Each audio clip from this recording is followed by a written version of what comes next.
Imagine getting a call that your mother has died, only to discover it's all a lie orchestrated by your own brother to steal everything she owns. But what if mom was one step ahead the whole time? This is the story of betrayal so deep it shatters a family, and a revenge so clever it delivers justice in the most humiliating way possible. Buckle up. This one's going to twist your heart and leave you cheering.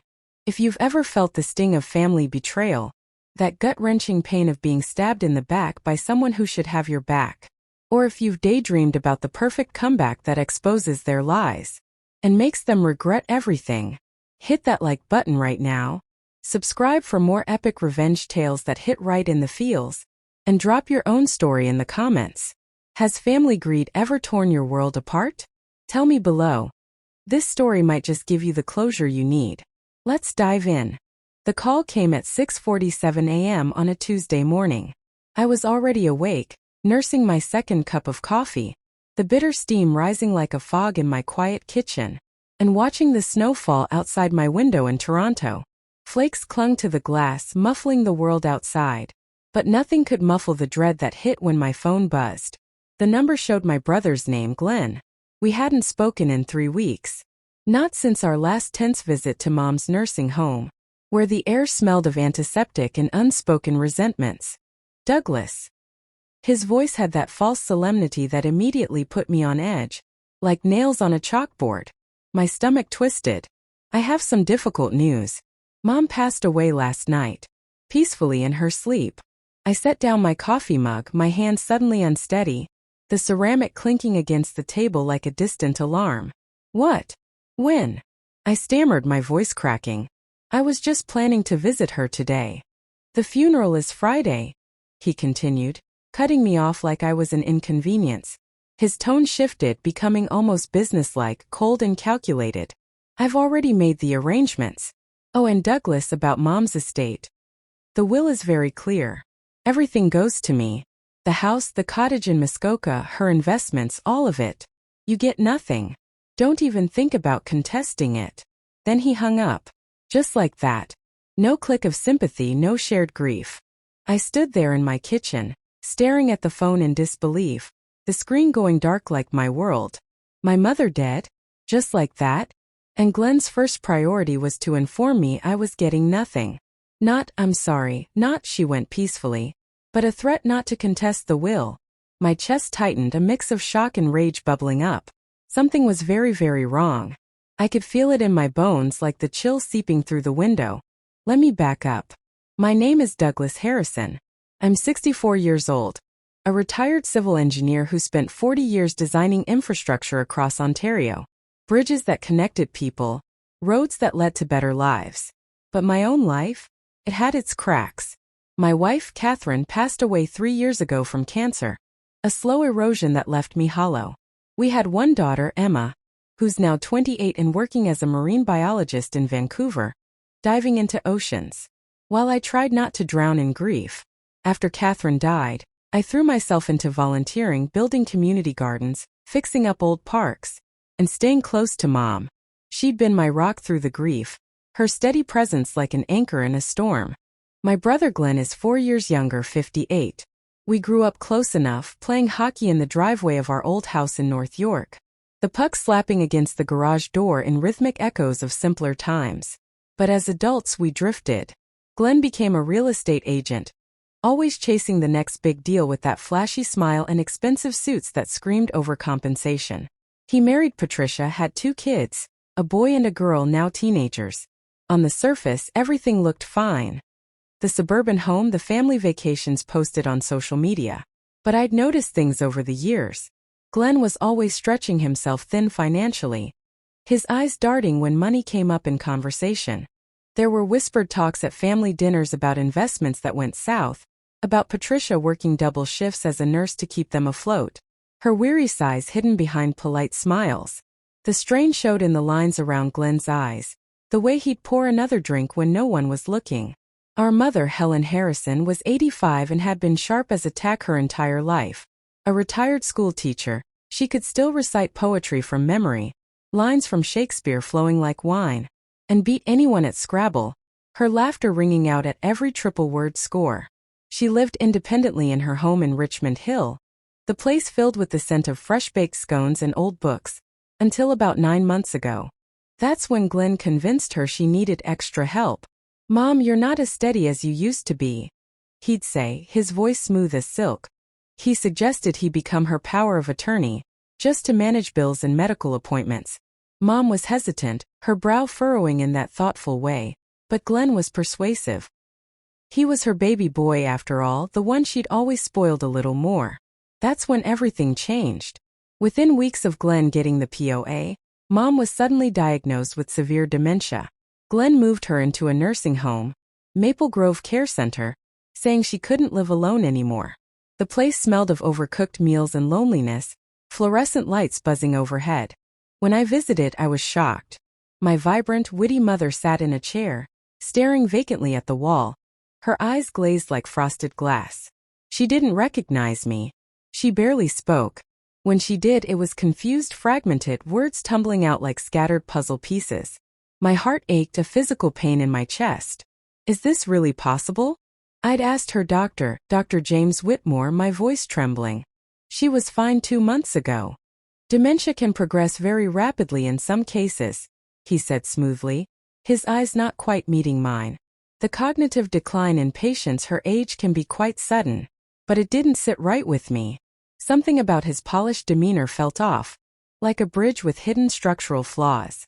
I visited Mom 3 times a week anyway.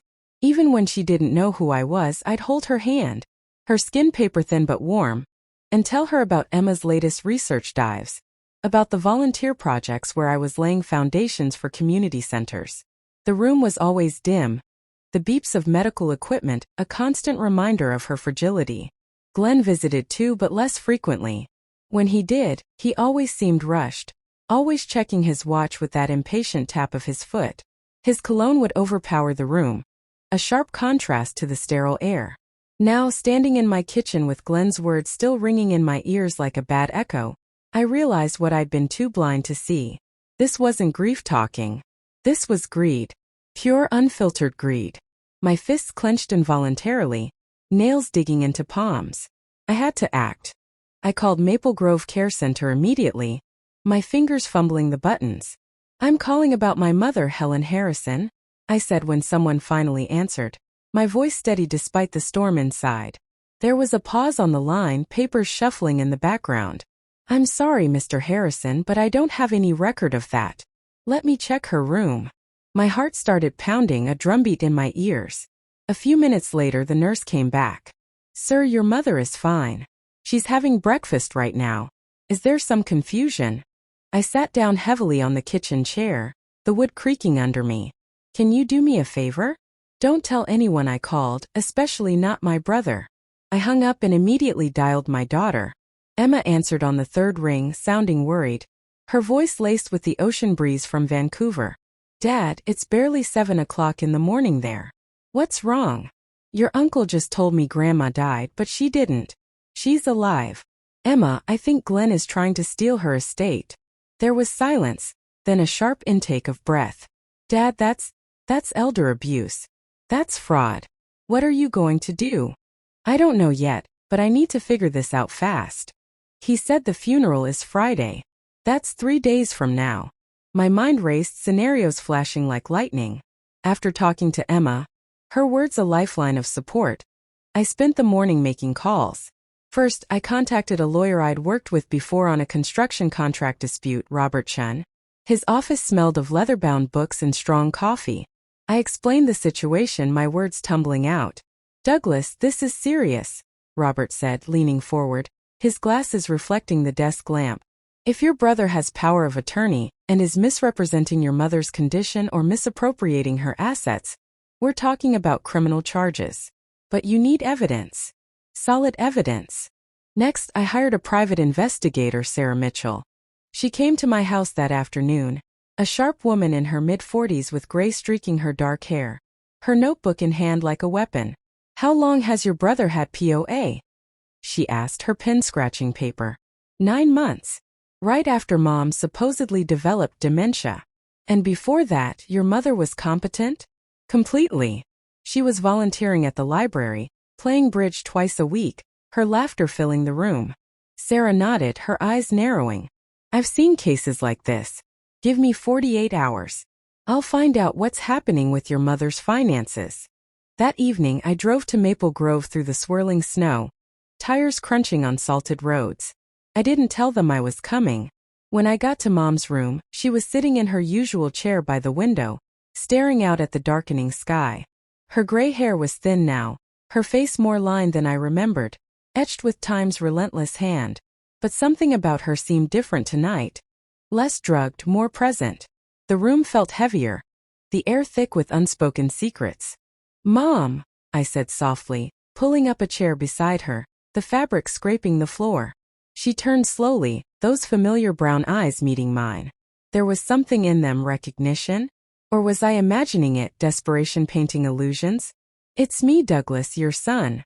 She blinked, her mouth working like she wanted to say something. But then a nurse came in to check her vitals, the beep of the blood pressure cuff breaking the moment, and it was gone. I drove home through the snow, my mind racing, wipers swishing rhythmically. What was Glenn planning? A fake funeral to convince everyone Mom was dead? Then transfer all her assets while everyone thought she was gone? It was insane. It was also, I was realizing, potentially brilliant in its audacity. My grip tightened on the steering wheel, knuckles white. Sarah called me the next morning, her voice urgent. Douglas, you need to sit down. I sat at my kitchen table, phone pressed to my ear, the coffee gone cold. Your brother has been very busy. In the past 8 months, he's transferred approximately $280,000 from your mother's accounts into his own. He sold her cottage in Muskoka to a numbered company, which I'm still tracing, but I suspect he's behind it. He's also been drawing on her credit cards. I felt sick, bile rising in my throat. And Douglas, the doctor who diagnosed your mother's dementia, Dr. James Whitmore. He went to university with your brother. They've been friends for 30 years. The pieces clicked like a lock tumbling open. So Mom's dementia could be medication-induced. My voice shook with fury. If she's being overprescribed sedatives or antipsychotics, it would explain the sudden cognitive decline and the vacant behavior. That's attempted murder, Sarah said flatly. That's what we need to prove. I'm getting copies of her medical records, but that takes time. In the meantime, I'd suggest you visit your mother again. Document everything. Record conversations with your brother if you can. Ontario's a one-party consent province.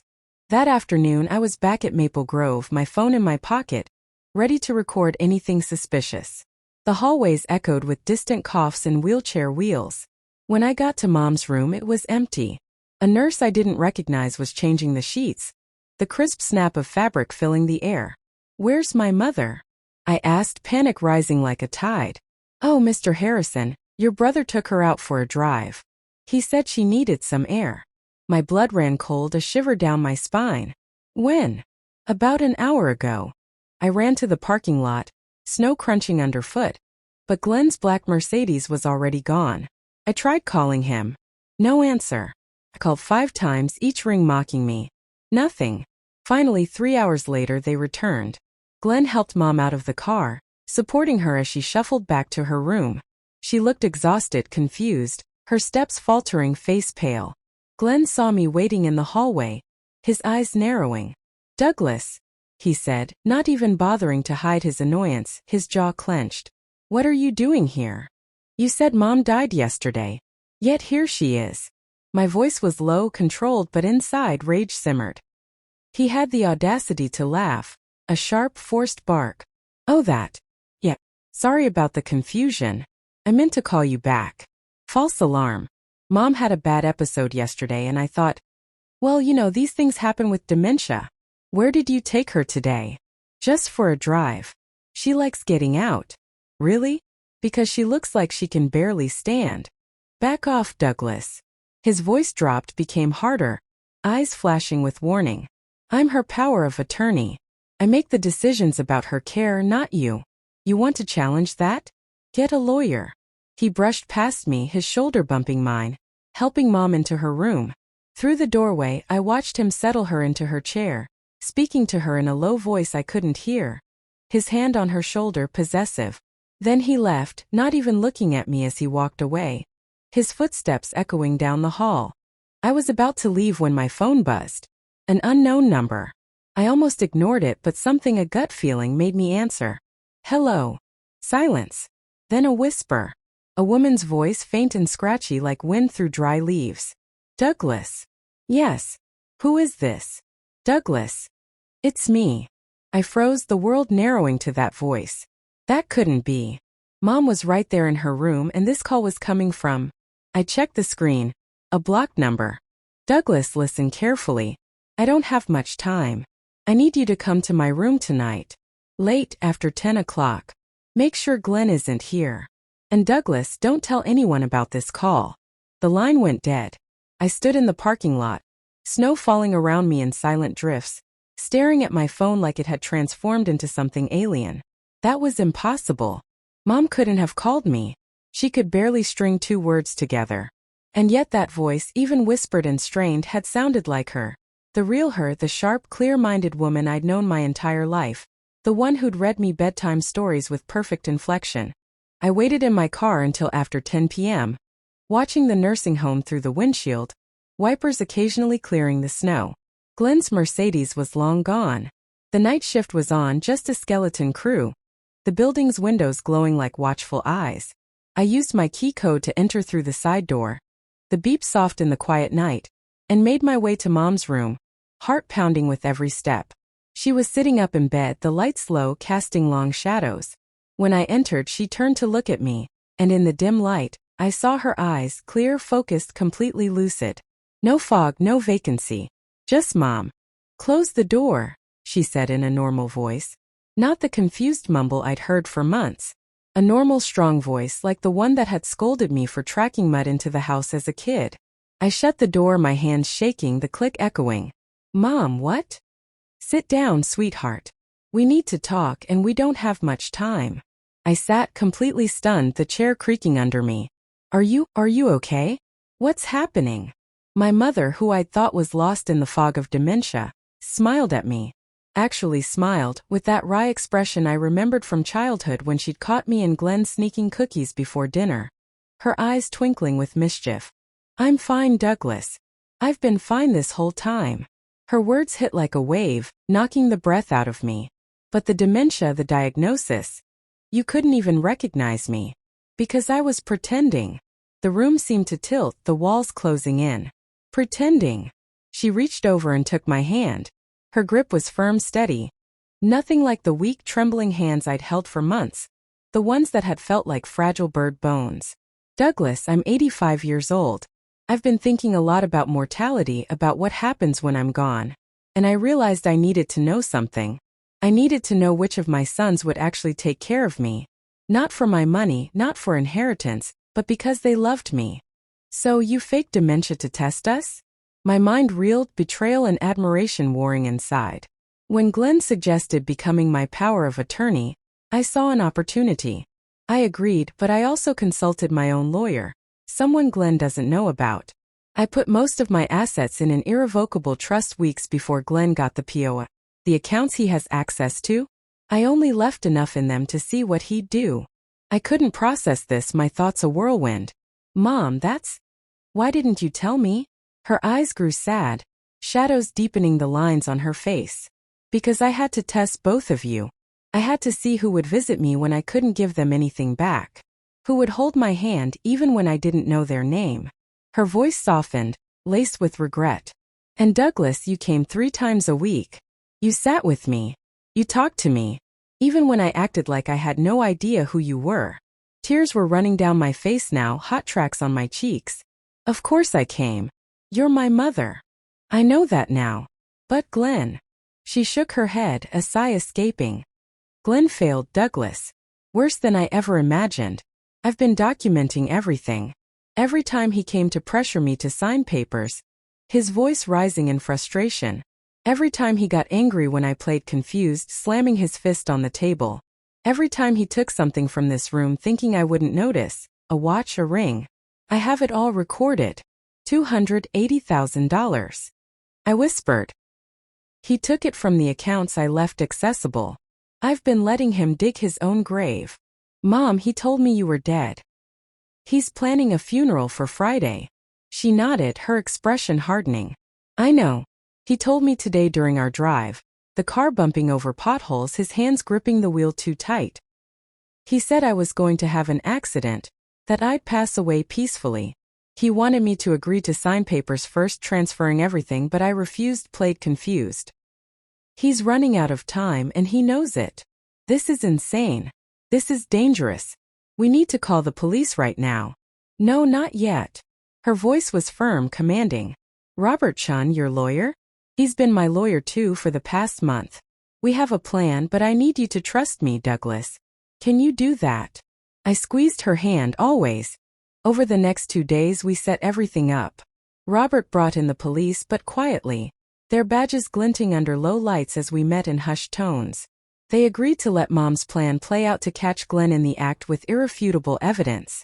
We installed hidden cameras in Mom's room, tiny things the size of a button, wired to capture every whisper. We coordinated with the nursing home staff, those we could trust, their faces solemn as they nodded agreement. And Mom continued her act, playing the confused, declining patient whenever Glenn was around, her eyes glazing over on cue, her words slurring. Glenn came twice more. Once to bring papers for Mom to sign, transfer documents for her house, the ink smelling fresh and final. Mom scribbled something illegible, acted like she didn't understand, her hand trembling convincingly. Glenn's frustration was visible, barely contained. His face reddening, veins bulging. Just sign clearly, Mom, he said through gritted teeth. I'm trying to help you. The second time, Thursday night, he brought a syringe, the needle glinting under the room's light. I watched the video footage later, and it made me physically ill, nausea churning in my gut. He told Mom it was her medication, his voice soothing but false. But we had it tested later, it was a massive dose of sedatives. Enough to sedate a horse, to stop a heart. Mom pretended to take it, but palmed the pills, her sleight of hand flawless from years of card games. Tomorrow, Glenn said, smoothing her hair with a tenderness that now seemed predatory. Tomorrow you'll finally be at peace, Mom. No more suffering. His words hung in the air like poison. Friday morning came, the sky heavy with more snow. Glenn had booked Thornhill Funeral Home, a grand building with polished wood and the faint scent of lilies. He'd sent out notices, called relatives. Cousins I hadn't seen in years called me, offering condolences, their voices sympathetic over crackling lines. I played along, said, yes, the funeral is at 2 p.m. Yes, it was very sudden. The funeral home was packed. Glenn had gone all out. Flowers everywhere, their sweet perfume cloying. A large photo of Mom from 20 years ago at the front of the room, her smile vibrant and alive. He'd even written an obituary full of flowery language. Beloved mother. After a long illness. Lies woven into elegy. I sat in the front row with Emma, who'd flown in that morning, her hand in mine, squeezing for support. Glenn sat across the aisle with Patricia and their kids. His face was composed, appropriately sorrowful, dabbing at dry eyes with a handkerchief. Patricia kept touching his arm, comforting him, her whispers soft. His children looked genuinely sad. They'd loved their grandmother, their tears real amid the farce. At exactly 2 p.m., Glenn stood up to give the eulogy. He walked to the podium, adjusted the microphone with a feedback squeak, and began to speak, his voice steady but laced with feigned emotion. We're here today to celebrate the life of Helen Margaret Harrison, born February 14, 1939. Passed away January 7, 2025. The dates hung heavy. Mom was an incredible woman.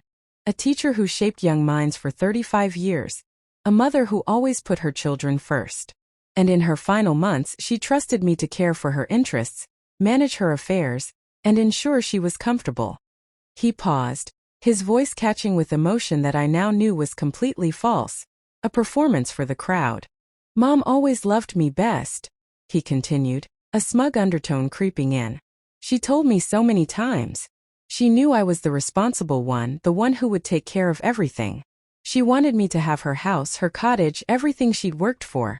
Because she trusted me to use it wisely, to take care of the family. The hypocrisy burned in my ears. I stood up, every head in the room turning, whispers rippling like wind through leaves. That's interesting, Glenn, I said loudly, my voice echoing off the walls. Want to tell everyone where Mom really is right now? Confusion rippled through the room. Gasps, chairs shifting. Glenn's face went white, color draining like water from a sink. Douglas, sit down. This isn't the time. His hands gripped the podium, knuckles pale. Where's the body, Glenn? Where's Mom's body? She's being cremated. We discussed this. Really? Because I called the crematorium. They don't have her. Patricia grabbed Glenn's arm, her eyes wide. Glenn, what is he talking about? The doors at the back of the funeral home opened with a dramatic creak. Every person in the room turned, and there, framed in the doorway, was my mother. She walked in slowly, using a walker, the tap-tap of its legs on the floor punctuating the silence, but her back was straight, her eyes sharp as daggers. Behind her, 2 police officers in uniform followed, their boots thudding authoritatively. The room erupted. People stood up, gasping. Someone screamed a high, piercing note. Glenn's daughter burst into tears, her sobs raw. Mom made her way down the aisle, each step deliberate, the crowd parting like the Red Sea. When she reached Glenn, she stopped, staring him down. "Hello, son," she said clearly, her voice resonating through the stunned silence. "I'm not dead, but your inheritance is." Glenn's mouth opened and closed like a fish gasping for air. His face a mask of shock and terror. "Mom, you're confused. You're sick. This is a mistake." "I'm not confused, Glenn. I've been recording everything for the past 8 months. Every threat, every theft, every time you tried to get me to sign documents transferring my assets to you. Every time you drugged me to keep me compliant." Glenn tried to run. He actually tried to push past the officer and bolt for the door. His feet scrambling, tie flapping, but he only made it 3 steps before he was tackled, the thud of bodies hitting the floor echoing. Handcuffs clicked shut, cold and final. His kids were sobbing, faces buried in hands. Patricia stood frozen, her face a mask of horror, realization dawning like a slow sunrise. As they led Glenn away, he shouted back at Mom, his voice cracking with desperation. "I'm your son. You can't do this to me. I needed that money." Mom watched him go, tears streaming down her face, but her voice was steady when she spoke, cutting through the chaos. "You were my son. But you stopped being my child the moment you decided my life was worth less than my bank account." Pause for effect. Let the music swell with triumphant strings. The room was a whirlwind of emotions. Hugs, questions, police taking statements. In that moment, justice felt like a warm blanket after a storm. Glenn's arrogance, his entitlement, it all crumbled in slow motion, his perfect facade shattering like glass. The legal proceedings took months. Courtrooms with echoing gavels, lawyers' arguments slicing the air. Glenn initially tried to fight the charges, claiming Mom was actually incompetent and he was just trying to help, his lawyer's voice droning excuses. But the evidence was overwhelming. Video footage of him trying to force her to sign documents, his face twisted in anger. Audio recordings of his threats, words like venom. Bank records showing the theft, numbers in black and white. Dr. Whitmore's testimony after he was granted immunity, about how Glenn had pressured him to prescribe unnecessary medications, his voice shaky with regret, sealed the case. In the end, Glenn pleaded guilty, his head bowed in defeat. He got 5 years in prison, was ordered to repay the $280,000 he'd stolen plus $50,000 in fines. He lost his real estate license permanently. The board's decision final as a door slam. Patricia divorced him, got full custody of the kids, their home sold, lives appended. They were devastated, but Emma and I tried to stay in their lives, tried to be the stable family they needed. Weekend visits, phone calls filled with encouragement. Dr. Whitmore lost his medical license. He'd knowingly prescribed dangerous medications to an elderly patient at the behest of her POA without proper evaluation. The College of Physicians and Surgeons of Ontario was not lenient, their ruling a hammer blow to his career. As for Mom, she moved into a small condo near my house, the place cozy with her books and photos. She was done with the big house, done with maintaining property that held too many memories. She wanted to be close to family, to Emma when she visited, her laughter echoing in my kitchen again. To me. We had dinner together twice a week, the clink of forks and shared stories healing old wounds. She volunteered again, this time at an elder abuse prevention center, sharing her story to help others recognize the warning signs. her voice strong in workshops, eyes meeting those of vulnerable seniors. We established the Helen Harrison Elder Protection Fund with part of the money Glenn had returned. It provides legal assistance to seniors fighting financial abuse cases and funds educational programs about POA responsibilities, the impact rippling out like waves from a stone. One evening, about a year after everything happened, Mom and I sat on my back porch watching another Toronto snowfall, the flakes dancing in the air like silent confetti. She held a mug of tea, steam curling up, wrapped in a thick blanket against the chill. "Do you ever regret it?" I asked, my voice soft. "The way you tested us?" She was quiet for a long time, staring at the snow piling up on the fence on the bare trees. "I regret that it was necessary. I regret that my own son could do what he did. But Douglas, I don't regret finding out the truth. I had to know who would love me when I had nothing to give. You gave me everything that mattered," I said, my throat tight. "You taught me integrity. You taught me that doing the right thing matters even when it's hard. Especially when it's hard." She smiled, reaching over to squeeze my hand, her touch warm. "And that's why you passed the test. Not because you visited me, though that mattered. But because even when you thought I was gone, even when you thought you were getting nothing, you fought for what was right. You didn't let Glenn get away with it. You protected me even when I couldn't protect myself. That's what family does." "Real family, yes," I agreed. "But blood doesn't make you family, Douglas. Love does. Choice does.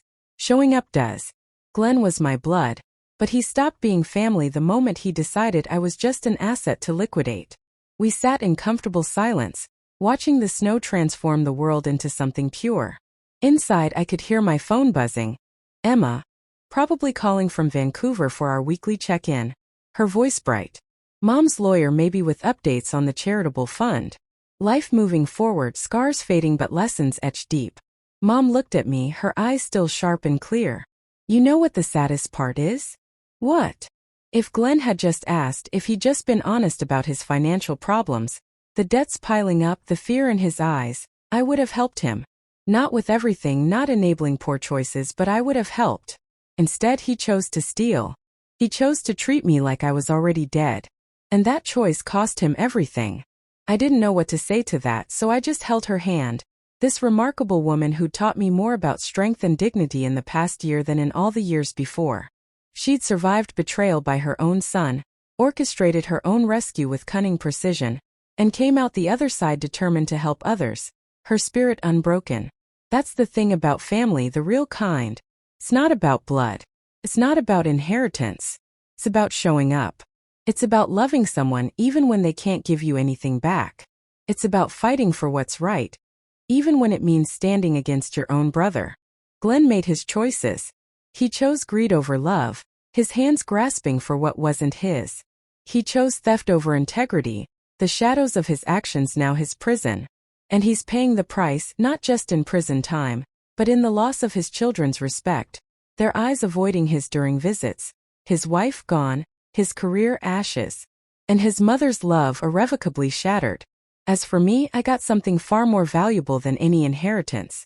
I got more years with my mother, real years where we could talk and laugh and heal, the sound of her voice a balm. I got the knowledge that when tested, I did the right thing, my resolve like steel.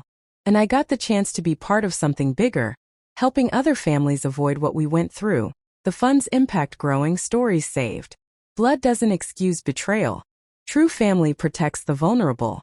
And sometimes the bravest thing an 85-year-old woman can do is pretend to be helpless, just to find out who will help her when she can't help herself. That's what I learned from Helen Harrison, my mother, my hero. The woman who taught me that dignity matters more than dollars, and that real love shows up even when there's nothing to gain. Pause, let the music fade to a reflective close.